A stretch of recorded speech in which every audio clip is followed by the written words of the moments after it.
I was not born strong, I became strong through years of quiet suffering and endless sacrifice. My life truly began the day my son was born, because from that moment everything I was and everything I could become belonged to him. After my husband died, suddenly the house fell silent, and the responsibility of 2 lives settled heavily on my shoulders. I worked long, exhausting days sewing clothes for neighbors, cleaning homes, and taking any honest work I could find just to make sure my son never felt the absence of his father. I skipped meals, wore the same worn clothes for years, and ignored the pain in my body because his education and comfort mattered more than my own dreams. I watched him grow with pride, believing every tear and sleepless night had meaning. When he got married, I welcomed his wife with genuine hope, thinking that at last I would have a family again, and perhaps a little rest in my old age. At first she spoke sweetly and smiled often, but over time her kindness faded into impatience and judgment. She questioned my habits, my food, my presence in my own home, and slowly, I felt myself shrinking into the corners of the house. My son, once gentle and respectful, became distant and cold, choosing silence instead of standing beside me. I convinced myself that patience was a mother's greatest virtue, and that enduring pain was my duty. Wanting to ease their burdens, I trusted my son completely, and handed him my bank card, believing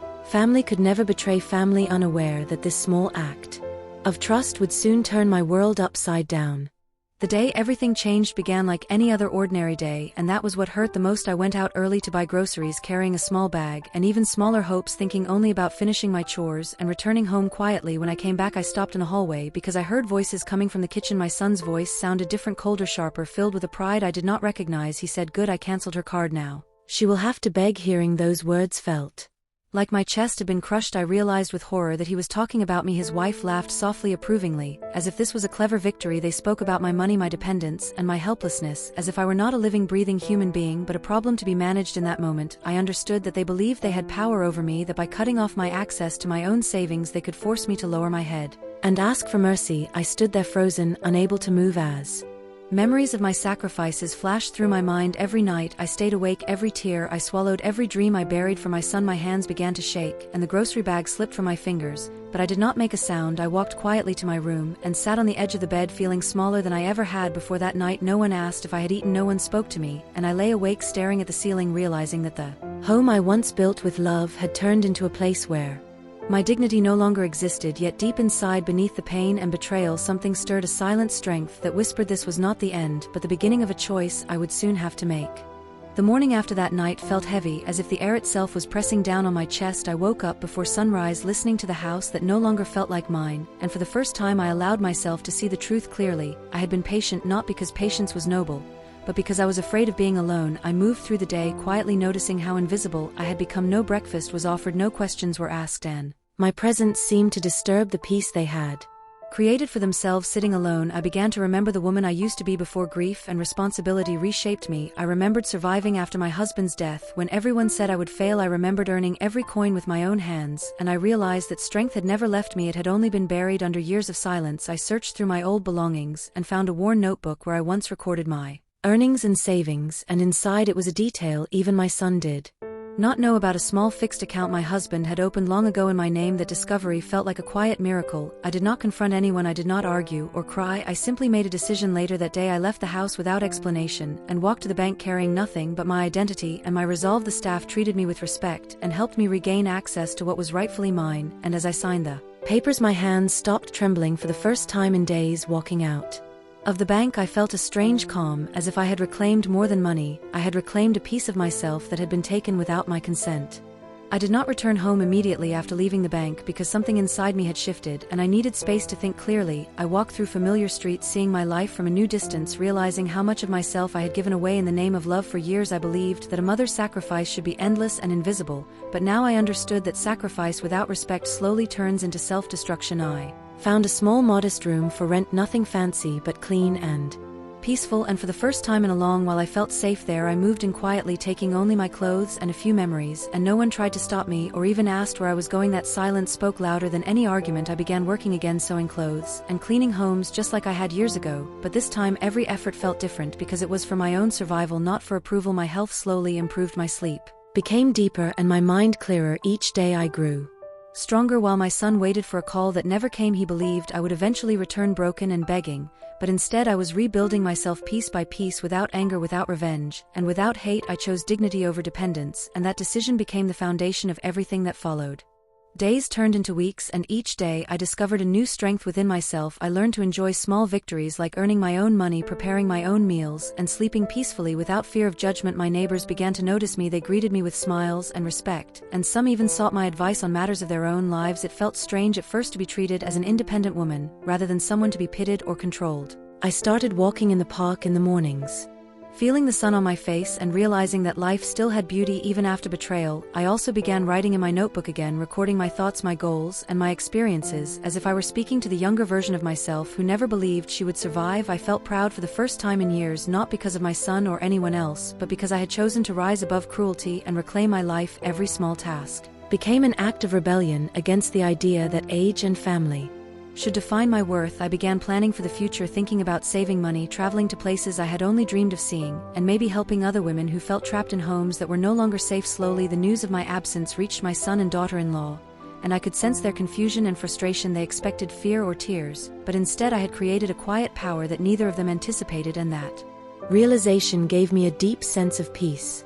As the weeks passed, I began to understand the full extent of what had happened. I realized that their cruelty was never really about money, it was about control and testing how much I would endure. I spent hours reflecting on the past and the sacrifices I had made, and I felt a mixture of sadness and clarity. I had been blinded by love and loyalty, but now I could see clearly that respect is earned, not assumed. I reconnected with a few old friends who had drifted away over the years, and their support reminded me that I was never truly alone. I also began learning new skills, sewing more complex garments, managing small accounts, and even teaching myself to cook dishes I had always admired but never had time to try. With every passing day, I grew more confident and more aware of my own worth. I stopped waiting for permission to live and started making choices for myself. My son tried calling several times, but I ignored the phone. I wanted him to realize that independence is not given, it is claimed. He could not comprehend that the woman he thought was weak had not only survived but thrived without his approval or help, and in that realization, I felt a quiet satisfaction, a strength that was calm yet undeniable, and I knew deep down that nothing would ever make me feel small again. Months passed and my life transformed in ways I could never have imagined. I became a different woman, confident and calm, but still gentle. I learned to cherish the simple pleasures like sipping tea on my small balcony, watching the sunrise, listening to birds, and feeling the cool morning breeze against my skin. I started volunteering at a local community center, teaching women how to manage their finances and encouraging them to find their own voice. I met other mothers who had been controlled or silenced, and sharing our stories gave me a sense of purpose. I also began planning small trips, exploring the city alone or with new friends, feeling free for the first time in decades. Each time I stepped out of my rented room into the world, I felt a sense of triumph, knowing that I had rebuilt my life from nothing. I discovered that independence was not only about money, but about choosing when to speak, when to act, and when to walk away from those who seek to diminish you. My son called again and left long messages. I read them silently, but I felt no fear or sadness, only a gentle pity, because he still did not understand that the mother he once thought weak was now unstoppable, and the more he tried to control the situation, the more it proved my own strength and resilience. One afternoon, I received a message from my daughter-in-law asking me to come home for dinner. I hesitated at first because I had spent months building my peace and independence, and I was not ready to give that up easily, but curiosity and a desire to see the truth made me agree. I entered my old home and immediately felt the tension in the air. My son and daughter-in-law looked uneasy and guilty, as if they knew that their control had failed. I did not greet them warmly, I did not cry or beg, I simply sat down and observed the space I had once called my own. They tried to engage me in conversation, asking about my health, my work, and my life, but I answered calmly and politely without revealing the depth of my emotions or the strength I had gained. They expected me to show desperation or weakness, but I was neither desperate nor weak. I was composed and confident. I spoke about my days, my small victories, the people I had met, and the projects I had started. They could not hide their surprise nor their discomfort, because the woman they once tried to dominate now held a presence they could not ignore. I realized in that moment that power is quiet and strength is calm, and that no one can control the spirit of someone who refuses to be broken. After that dinner visit, I returned to my small room and felt a wave of relief and pride. I had faced them without anger, without tears, without begging. I had shown them through my actions and my calm demeanor that control and cruelty have limits, and that independence cannot be stolen. My days continued with work, friends, and small joys. I started mentoring younger women in my neighborhood, teaching them that respect is earned and that their voice matters. I also began saving more diligently, planning for a life that belonged only to me. I learned to trust myself again, to make decisions that felt right, and to walk away from situations that threatened my peace. I would occasionally hear news about my son and daughter-in-law through neighbors and family members, and it was clear that they were struggling to comprehend my transformation, but I felt no satisfaction in their confusion. My joy came from knowing that I had reclaimed my life and dignity, and that nothing anyone could say or do would ever make me doubt my worth again. I finally understood that true freedom is not in revenge or punishment, but in rising calmly and living fully on your own terms, and that lesson became the foundation for every day that followed.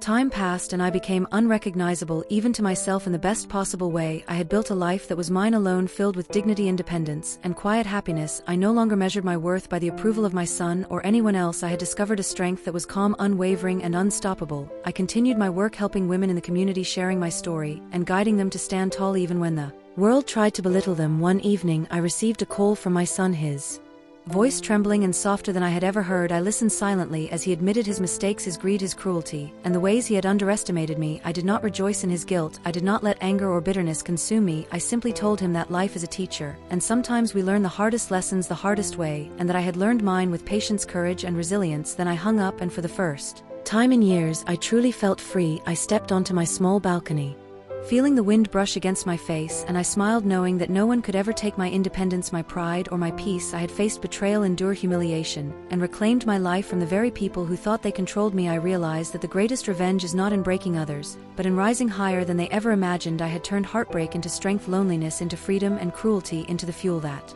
powered the rest of my life. I was no longer a woman to be controlled. I was a mother, a survivor, and a force that no one could diminish, and that truth gave me a peace and joy that no betrayal could ever touch.